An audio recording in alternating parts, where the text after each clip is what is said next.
Are you an independent musician feeling overwhelmed by the endless act of juggling creativity, business, and self-care? You're not alone. That's why I created the Artist Mind Map. The Artist Mind Map is a free blueprint designed to help you get clear on the route you need to take to attain your career goals in alignment to your artistic values. This is not just another random PDF page for the forgotten corners of your hard disk. It's a timeless roadmap you can use for decades to come. Think of it as a go-to overview to consult. When you grab your free mind map, you get exclusive access to a masterclass that will take your career to the next level. I use the same methodologies and systems for my high-end paying clients and students. So why am I giving it to you for free? Simple. I want to build a community of artists who can count on each other for safe spaces. Music saved my life. I believe that you have all that it takes to be the artist you were meant to be, if you're willing to put in the work. And more importantly, understanding what that work is. And the Artist Mind Map was designed to help you do exactly that. So if this resonates with you, go to artistmindmap.com and download this resource. artistmindmap.com. Hi, and welcome to another solo cast on Tapasya Loading. Today, I'm going to share a few thoughts on why I think artists are not entrepreneurs. Now, in case you're wondering why I decided to address this topic, I'm pretty sure by the time I get to the latter half of this episode, it'll be quite self-explanatory. If your online feed is anything like mine, you've probably heard the advice by now. If you want to survive as an artist, you need to start thinking like an entrepreneur. And I'm here today to debate that.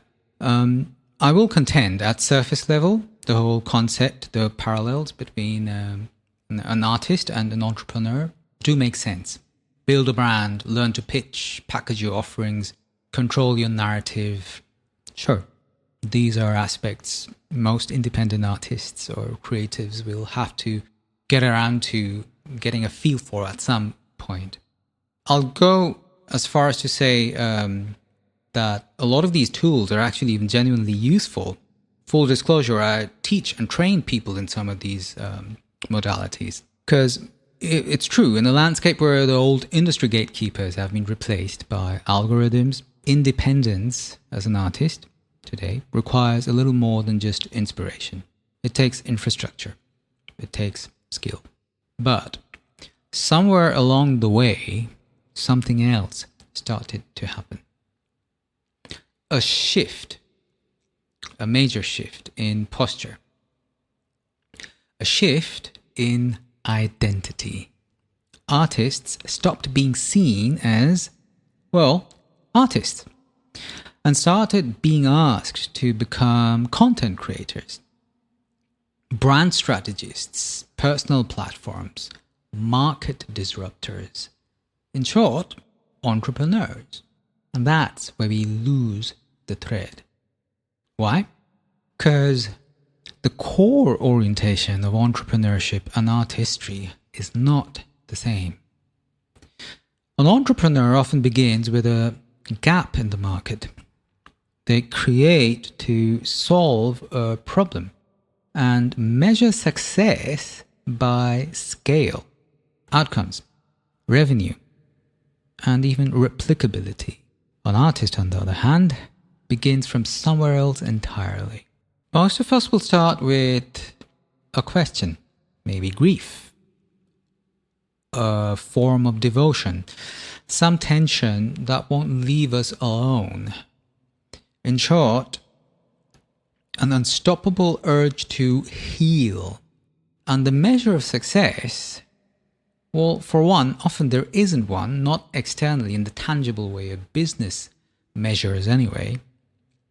And that distinction matters more than ever in an era where hustle culture, creative capitalism, and personal branding have all blurred into one single aesthetic: productive authenticity.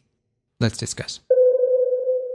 Welcome to another session solo cast. These solo casts were designed to help independent artists and musicians like you navigate the very complex labyrinth that is your artistic practice and career. They're based on empirical research and experiences of my own career as an independent musician and an educator and coach working with artists just like you. The primary aim behind these sessions is to offer accessibility to the kind of education many of us need to work with in order to forward ourselves in these very confusing times as empowered and independent artists in the truest sense of the word. What Steve Jobs got right and wrong. In a clip from The Diary of a CEO, entrepreneur Kevin O'Leary recounts a conversation with Steve Jobs. O'Leary had asked Jobs whether he cared about what students wanted in relation to one of Apple's product launches. Steve's response, I'm going to quote here, "I don't give a shit what the students want, or what the parents think, or what anyone thinks. It's what I want. They don't know what they want until I tell them." Okay, this is a perfect example of visionary entrepreneurship. Decisive, directional, unapologetic. Jobs was not interested in reflection. He was interested in shaping the market. And that works for entrepreneurs. But if you're an artist, that posture can be poison. Because art is not tech launch. It doesn't exist to tell people what to want. It exists to explore what it means to be here on the planet at all. Steve Jobs' general statement could be summarized with a sentence that goes something like, "Shut up and sell what I tell you to." I'm obviously exaggerating a little, and I probably wouldn't want to be quoted on that per se, but I'm interpreting here. The fact of the matter is, this is how some of the world's most respected, iconic, vision-driven entrepreneurs think, and it's worked for them. But we want to ask ourselves here, are we sure it's going to work for us? Because the first question you're probably thinking of right now is, are you selling something? And if the answer is yes, what? That's for you to ponder over. There's this whole grind cult, additionally, amidst the industrial circles. And somewhere along the way, independent got rebranded. Funnels, metrics, content calendars, often dressed up as creative freedom, ironically, as ownership. And there is truth to that, which is why this entire theme is so complex. But when the day starts to feel like managing a product pipeline, chances are something's off. Which is where we want to start thinking about why we started in the first place. Did artists get into this to identify a gap in the market? Or did we get into it because something inside refused to shut still and shut up? Quite contrary to what Steve Jobs would have us do, for example. And now it's come to a point where our job can get to be prescribed as something that sounds like scheduling our art into content buckets, which is when we're going to start asking ourselves, hang on a second, did we even sign up for that? Artists, generally speaking, are not here to scale. That might sound a little romantic, but it's actually practical, which is why I really want you to pay attention a little at this point, okay? Here's the thing. If you begin to build your creative practice around the logic of scale, predictability, market demand, you'll start to compromise the very things that made the work, your work, matter in the first place. This is not a new insight, by the way. Cultural theorists like Angela McRobbie, for example, for those of you nerds out there, go check out the blog post that comes with this podcast episode, have long argued that the modern creative economy traps artists in a double bind. On the one hand, they must remain authentic. On the other, they must perform that authenticity in an increasingly optimized and monetizable format. Others like David Hesmondahl similarly critique the way cultural industries co-opt creativity under market logic, subtly reshaping the role of the artist into that of a content provider. Slippery slope there.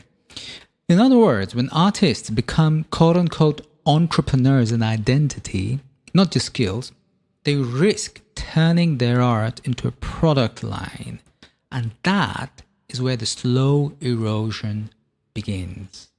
If we do a little deeper digging into history, you'll find out that there is ancient wisdom out there who saw this struggle coming. In the Advaita Vedanta, an ancient scripture from what is now South Asia, my ancestral culture, there is a quote which goes, "There is no bondage like desire. There is no freedom like creation." Let me repeat that once more. There is no bondage like desire. There's no freedom like creation. In older cultures, creation was ritual, not revenue, not scalable, not sponsored by fruit, just sacred, and also sometimes inconveniently useless, just like truth.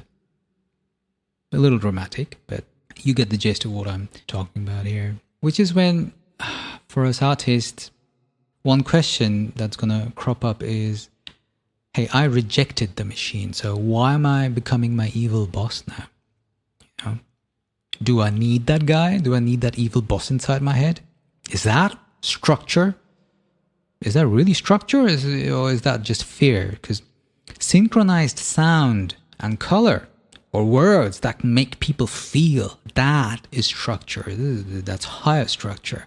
So do we want to kill the exact thing we wanted to protect in the first place? But that's where we're probably going to start thinking about existential themes. Like, we do still need to eat, right? We need to be members of society. Survive, and not just survive, but also thrive in society. I think that's something we deserve. And yes, I'm not here to romanticize starvation. I'm not here to romanticize the starving artist paradigm. And truth be told, I do, quote unquote, sell my work as a performing and recording artist, as an educator, as a coach, as someone who coaches others on how to build structure around their art, how to take care of themselves, how to build healthy mindsets that serve their art, without selling out the center of it. I live off what I make, and like many of the students and clients I work with, I have to build a working relationship with money. Not as a goal, but as a form of support.